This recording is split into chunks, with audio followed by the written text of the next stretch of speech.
Hi all, hope you've had a good week. I want to tell you this week about my friend Pat. She was a very special friend and she always looked at people and saw the best things in them that other people didn't see. And she helped me to know Jesus in a very special way. She was always there for me and she encouraged me to pray, not just quietly to God, but to pray with other people as well. I'd always been the one that sat in the corner and said nothing. I was so shy, wouldn't say anything. But Pat helped me by spending time with me. She had a way of talking to God, just like I'm talking to you now. And whenever we had a cup of tea together, she'd say, "Oh, come on, let's pray about these things." And we'd start to pray. And gradually I found that I was praying too. You see, she'd encourage me to try. She helped me with my praying. She was always there, whether I was happy or whether I was sad. And she loved Jesus, and because of this, she loved lots of other people too. Our memory verse this month says, "Encourage one another and build one another up."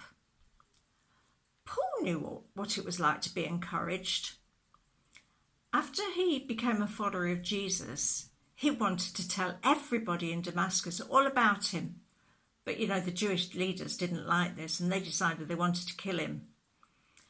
So he had to leave by night, and his friends helped him in this. They lowered a basket down the outside of the wall, and so he could escape without anybody knowing that he'd gone. And he went to Jerusalem. But when he got there, he thought he would be able to just go and meet Jesus' friends or the disciples and everything would be fine. But they weren't having any of it. They were a bit worried about him. They didn't trust him because he'd been that man that had killed the Christians. And they didn't want anything to do with him. They were a bit scared of him, really. But there was a man there whose name was Barnabas.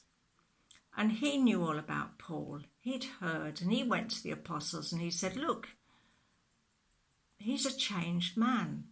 He met with Jesus on his way to Damascus. God spoke to him. And he's now accepted Jesus and he's telling everybody about them. Trust him."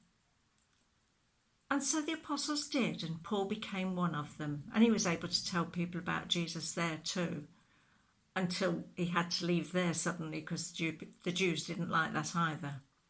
But that's another story. But Paul knew how to encourage too. In Colossians, when we read the book of Colossians last month, you remember, he said he praised the people for their generosity. And in the first chapter of Thessalonians, he said to the people, "We always thank God for you, and we never forget the loving things that you've done and how strong your faith is, how much you trust God." And after he left them, Paul wanted to know how they were getting on. In fact, he got so desperate that he sent Timothy to see how they were. And in chapter 3, he says, "Timothy's just come back and told us how you still love Jesus and other people as well. And not only that, but how much you remember, how fondly you remember the time that we were there with you." He was encouraged by what they'd done, and he wanted to encourage them that they were so kind and so caring. And in chapter 5, he encouraged the people to pray.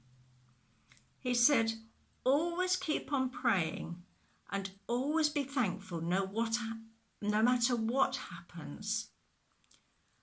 And he asked them to pray for him too, because he knew that he needed people to pray for him so that he could continue the work that he'd got to do.